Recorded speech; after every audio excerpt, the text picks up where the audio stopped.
Good morning dear students, welcome to SDN online classes. आज मैं जो है आप लोग को क्लास 9 का केमिस्ट्री पढ़ाने वाला हूँ। इससे पहले वाले पार्ट में जो है हम पदार्थ क्या होता है वो बताए थे और पदार्थ की तीनों अवस्थाएं जैसे ठोस, द्रव, गैस के बारे में बताए थे और उनकी प्रॉपर्टीज का अध्ययन हम किए थे। आज जो है उसके आगे वाले पार्ट को हम पढ़ने जा रहे हैं, जिसमें क्या है पदार्थ की अवस्था में परिवर्तन कैसे होता है वो पढ़ने वाले हैं। और इस वीडियो में हम आपको बताएंगे कि क्वथनांक क्या होता है, संगलन की गुप्त ऊष्मा क्या होती है और साथ साथ में जो है गलनांक क्या होता है और क्या होता है वाष्पीकरण की गुप्त ऊष्मा क्या होती है। इन सभी पॉइंट को हम डिस्कस करने वाले। तो सबसे पहले समझ लेते हैं कि पदार्थ की अवस्था में परिवर्तन कैसे होता है। आप ही जानते हैं जो जल होता है, जल वो पदार्थ की तीनों अवस्थाओं में पाया जाता है। जैसे ठोस अवस्था में कैसे पाया जाता है, बर्फ के रूप में जल जो है ठोस अवस्था में पाया जाता है। द्रव अवस्था में जानी रहे पानी पाया जाता है। उसी प्रकार से गैस अवस्था में जो है जल जो है वाष्प अवस्था में पाया जाता है या वाष्प के रूप में जो है गैस अवस्था में पाया जाता है। तो कहने का मतलब ये हो गया, जो पानी होता है बच्चों वो पदार्थ की तीनों अवस्थाओं में क्या होता है, पाया जाता है। जैसे हम अगर बात करें ठोस अवस्था में पानी किस रूप में पाया जाता है, तो आप कहेंगे ठोस अवस्था में जो पानी होता है वो बर्फ के रूप में पाया जाता है। उसी प्रकार से अगर हम बोलें कि द्रव अवस्था में पानी के रूप में पाया जाता है, तो आप बताएंगे जो जल रूप में पाया जाता है, पानी रूप में पाया जाता है। इसी प्रकार से गैस में कैसे पाया जाता है जल, तो गैस में जो है वाष्प अवस्था में पाया जाता है। तो कहने का मतलब ये हो गया, जो पानी होता है वो पदार्थ की तीनों अवस्थाओं में विद्यमान होता है, उपस्थित होता है। अगर बच्चों हम क्या करें, बर्फ को गर्म करना शुरू कर दें, अगर बर्फ को गर्म करना शुरू कर दें तो आप जानते हैं बर्फ किस में परिवर्तित हो जाएगा, गैस, जल में। बर्फ किस में परिवर्तित हो जाएगा, जल में। अरे ये अवस्था परिवर्तन हो रहा है। और अगर जल को हम गर्म करना शुरू करें तो थोड़ी देर पश्चात क्या होगा, वो वाष्प में परिवर्तित होना शुरू हो जाएगा। मतलब कहने का मतलब ये हो गया, बर्फ को गर्म करने पर वह जल में परिवर्तित हो जाता है और जल को गर्म करने पर किस में परिवर्तित हो जाता है, वाष्प में। इस प्रकार से क्या हो गया बच्चों, अवस्था परिवर्तन होता है ठोस से द्रव में और द्रव से किसमें, गैस में। इस प्रकार से अवस्था परिवर्तन होता है। तो अभी हम क्या करने वाले हैं, पदार्थ की जो भौतिक अवस्था का परिवर्तन होता है उसको डिस्कस करने वाले हैं। इसमें जो पहला पार्ट है वो क्या है, तापमान में परिवर्तन। तो तापमान में परिवर्तित करके हम जो है पदार्थ की भौतिक अवस्था में किस प्रकार से परिवर्तन कर सकते हैं उसको हम पढ़ने वाले हैं। तो चलिए, तापमान में परिवर्तन का जो पहला पॉइंट है वो क्या है, गलनांक। तो सबसे पहले हम डिस्कस करने वाले हैं गलनांक किसे कहते हैं, गलनांक। ठीक है, तो सबसे पहले हम डिस्कस कर लें गलनांक किसे कहते हैं। चलिए देखते हैं कि गलनांक क्या होता है। गलनांक क्या होता है, पहला पॉइंट जो आपका है वो गलनांक है। गलनांक जिसको क्या बोलते हैं बच्चों, मेल्टिंग पॉइंट। क्या बोलते हैं, मेल्टिंग पॉइंट। तो मेल्टिंग पॉइंट होता क्या है या गलनांक होता क्या है, उसका डेफिनेशन जान लेते हैं कि किसी ठोस पदार्थ का गलनांक वह तापमान होता है। किसी ठोस पदार्थ का गलनांक वह तापमान होता है जिस पर वह ठोस पदार्थ द्रव अवस्था में परिवर्तन हो जाता या परिवर्तित हो जाता। तो कहने का मतलब ये हो गया कि किसी ठोस पदार्थ का गलनांक वह तापमान होता है,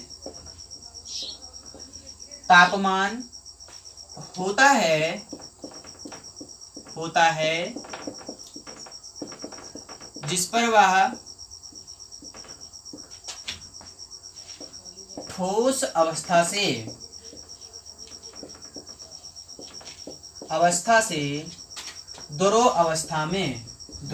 अवस्था में परिवर्तित हो जाता है।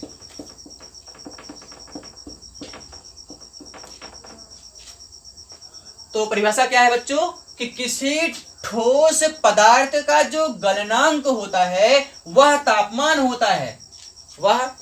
होता है जिस पर वह अपनी ठोस अवस्था से द्रव अवस्था में क्या होता है, परिवर्तित हो जाता है।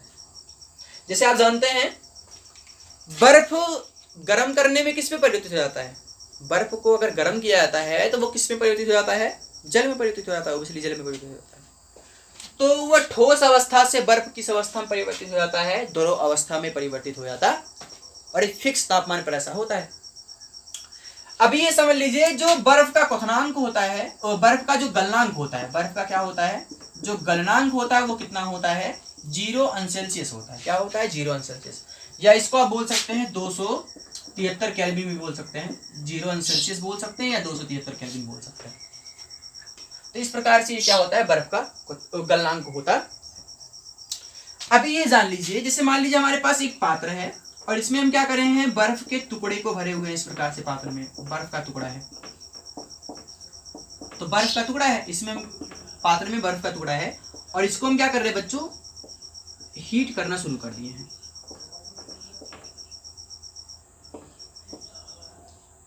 तो मान लीजिए ये एक पात्र है जिसमें क्या भरा गया है, बर्फ क्या भरा गया है, बर्फ भरा गया है। आप जानते हैं अगर बर्फ इस पात्र में भरा गया है तो आप इसको हीट करना शुरू करेंगे। जब हीट करना शुरू करेंगे तो बर्फ क्या होगा, द्रव अवस्था में परिवर्तित हो जाएगा। बर्फ जो है द्रव अवस्था में परिवर्तित हो जाएगा। और एक और चीज समझ लीजिए, जब इसको आप गर्म करना शुरू करते हैं तो बर्फ जो है द्रव अवस्था में परिवर्तन होना शुरू होता है, पर वह क्या होता है, उसका तापमान जो है बढ़ता नहीं है। तापमान क्या रहता है, अपरिवर्तित रहता है। तापमान क्या रहता है, अपरिवर्तित रहता है। और ये तापमान जो है तब तक नहीं बढ़ता है जब तक बर्फ का प्रत्येक कण जो है द्रव अवस्था में परिवर्तित ना हो जाए। एक और बार सुन लीजिए, अगर मान लीजिए एक पात्र है जिसमें बर्फ भरा गया है और अगर आप नीचे से गर्म करना शुरू करते हैं तो बर्फ क्या होता है, द्रव अवस्था में परिवर्तित होना शुरू हो जाता है। बर्फ क्या होता है, द्रव अवस्था में परिवर्तित होना शुरू हो जाता है। और इस पूरे जो पात्र है जिसमें बर्फ भरा गया है उसका तापमान जो है अपरिवर्तित रहता है। तापमान तब तक नहीं बढ़ता है जब तक क्या हो जाए, बर्फ का प्रत्येक टुकड़ा जो है द्रव अवस्था में परिवर्तित ना हो जाए, तब तक तापमान नहीं बढ़ता है, अपरिवर्तित रहता। तो ऐसा क्यों होता है, ऐसा कौन सा कारण है कि ऐसा होता है, तो ऐसा संगलन की गुप्त उष्मा के कारण होता है। संगलन की गुप्त उष्मा। तो ऐसा क्यों होता है बच्चों, तो ऐसा संगलन की गुप्त उष्मा के कारण होता। तो आपके मन में ये डाउट उठ रहा होगा कि सर संगलन की गुप्त उष्मा कहते किसे हैं, संगलन की गुप्त उष्मा किसे कहते हैं या होता क्या है। तो संगलन की गुप्त उष्मा किसे कहते हैं वो समझ लेते हैं। संगलन की गुप्त उष्मा ये क्या होता है वो समझ लेते हैं। तो परिभाषा सुन लीजिए, वायुमंडलीय दाब पर 1 किलोग्राम ठोस, वायुमंडलीय दाब पर 1 किलोग्राम ठोस का द्रव अवस्था में परिवर्तित होने के लिए जितनी उस ऊर्जा की आवश्यकता होती है उसे हम क्या कहते हैं, संगलन की गुप्त उष्मा कहते हैं। वायुमंडलीय दाब पर 1 किलोग्राम ठोस का द्रव में परिवर्तन करने के लिए या परिवर्तित होने के लिए जितनी उष्मा या ऊर्जा की आवश्यकता होती है उसे हम क्या कहते हैं, संगलन की गुप्त उष्मा कहते हैं। तो लिख देते हैं, देखो, वायुमंडलीय दाब पर 1 किलोग्राम ठोस को द्रव अवस्था में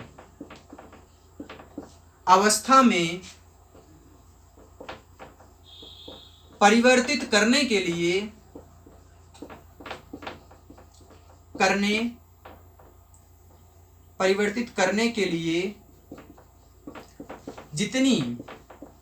जितनी ऊर्जा या बच्चों क्या उष्मा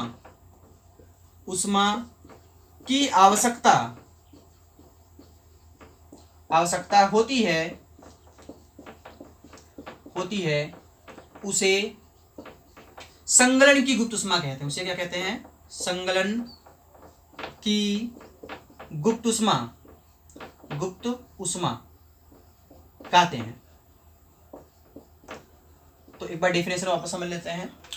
वायुमंडलीय दाब पर मतलब एटमॉस्फेरिक दाब पर, वायुमंडलीय प्रेशर पर, एटमॉस्फेरिक प्रेशर पर, दाब पर 1 किलोग्राम ठोस को द्रव में परिवर्तित करने के लिए जितनी ऊर्जा या उष्मा की आवश्यकता होती है उसे हम क्या कहते हैं बच्चों, संगलन की गुप्त उष्मा कहते हैं।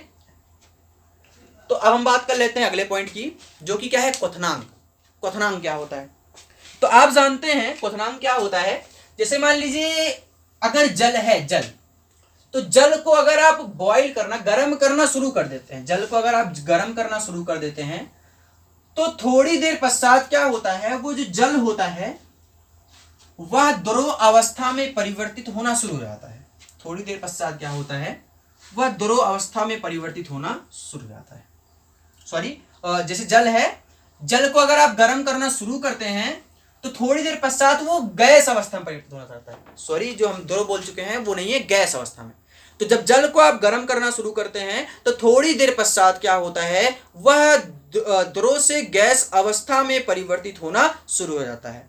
तो वह तापमान जिस पर वह द्रव जो है द्रव अवस्था से गैस अवस्था में परिवर्तित होना शुरू हो जाता है, उसी फिक्स तापमान को हम क्या कहते हैं, क्वथनांक कहते हैं। क्या कहते हैं, बॉइलिंग पॉइंट या क्वथनांक कहते हैं। तो चलिए डिस्कस कर लेते हैं, देख लेते हैं क्वथनांक क्या होता है। क्वथनांक, क्वथनांक तो क्वथनांक किसे कहते हैं? वह तापमान जिस पर किसी द्रव का वाष्प दाब जो है वायुमंडलीय दाब के बराबर हो जाता है, उसे हम क्या कहते हैं, क्वथनांक कहते हैं।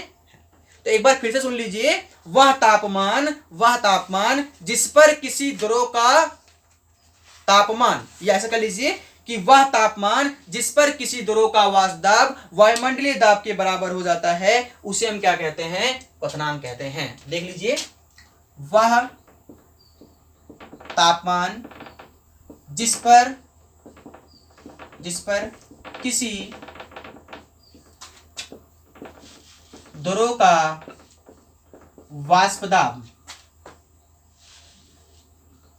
वह तापमान जिस पर किसी द्रव का वाष्प दाब वायुमंडलीय दाब के बराबर हो जाता है,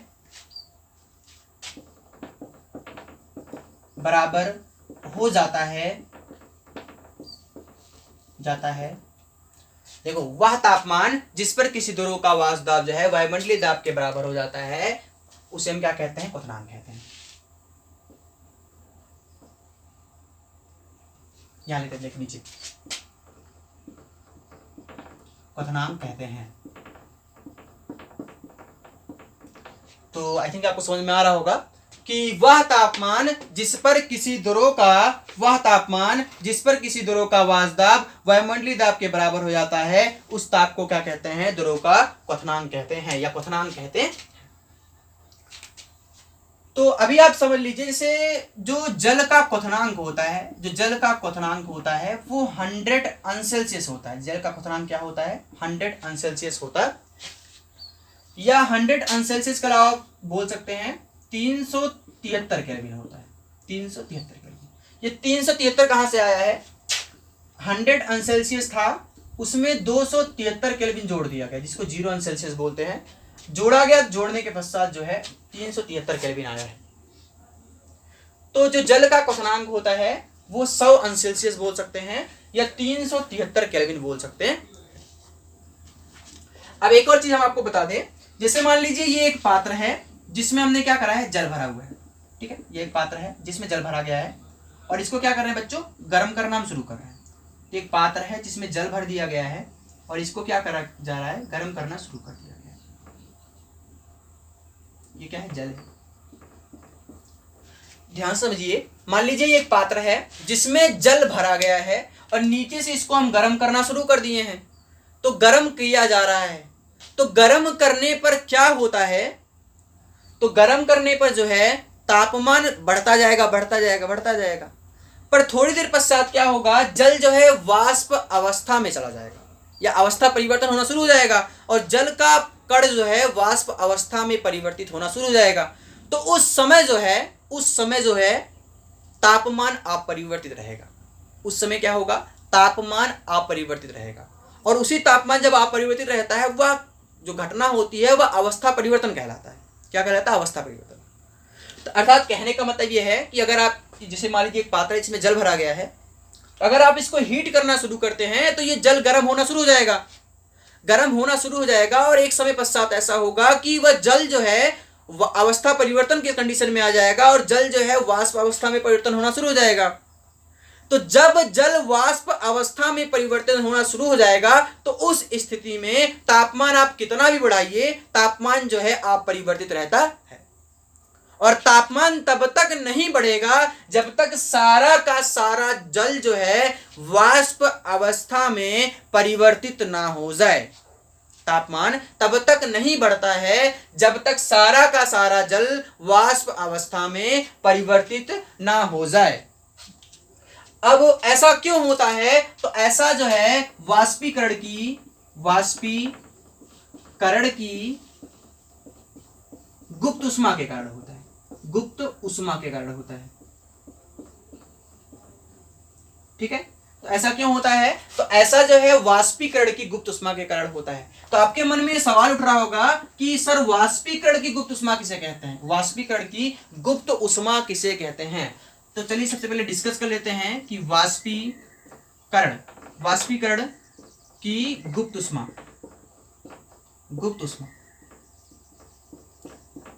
तो ध्यान समझिएगा कि वाष्पीकरण की गुप्त ऊष्मा किसे कहते हैं? वायुमंडलीय दाब पर 1 किलोग्राम द्रव को गैस अवस्था में परिवर्तित करने के लिए जितनी ऊर्जा या ऊष्मा की आवश्यकता होती है उसे हम क्या कहते हैं? वाष्पीकरण की गुप्त ऊष्मा कहते हैं। तो लिख देते हैं यहां पर वायुमंडलीय दाब पर 1 किलोग्राम द्रव को गैस अवस्था में परिवर्तित करने के लिए जितनी ऊर्जा अथवा ऊष्मा की आवश्यकता होती है